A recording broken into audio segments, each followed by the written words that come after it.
আমরা আমরা আসলে তো সম্পূর্ণভাবে কখনোই কোনো অ্যাপ্লিকেশন আমরা ব্লক করিনি।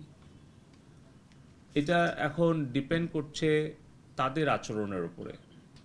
এখন তারা যদি আমাদের দেশের আইন, সংবিধান এবং নিরাপত্তা সব কিছু বিবেচনায় রেখে তারা যদি দায়িত্বশীল আচরণ করে, তাহলে অবশ্যই তারা বাংলাদেশে আমাদের সকলের সহযোগিতা পাবে এবং আমরা কোনো কিছু ব্লক করতে চাই না।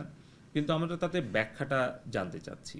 আর এই মুহূর্তে আম, অনেকেই অনেকভাবেই তারা অ্যাপ্লিকেশন ব্যবহার করছে। আমরা আমরা অনুরোধ শুধু করব যে ভার্চুয়াল প্রাইভেট নেটওয়ার্কটা ব্যবহার করা ঝুঁকিপূর্ণ।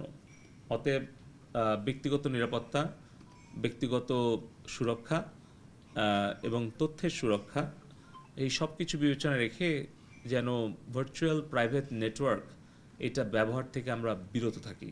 তাছাড়া দেখা যাচ্ছে আর্থিক লেনদেন যদি কোনো আমরা ভার্চুয়াল নেটওয়ার্ক ব্যবহার করে করি, তাহলে কিন্তু সেই পাসওয়ার্ডটা ভার্চুয়াল নেটওয়ার্ক প্রোভাইডার যে সে কিন্তু পেয়ে যাচ্ছে। তার মানে পুরোটাই একেবারে মানে বলতে গেলে আমরা যা কিছু করছি এটা একটা কাচের ঘরে করার মতো। মানে এটা কিন্তু ভার্চুয়াল নেটওয়ার্ক যে প্রোভাইড করছে তার কাছে কিন্তু পুরো তথ্যপাত্র সে চাইলেই পাবে। সো এটা একটু ঝুঁকিপূর্ণ হয়, এই বিষয়টা আমরা বলছি।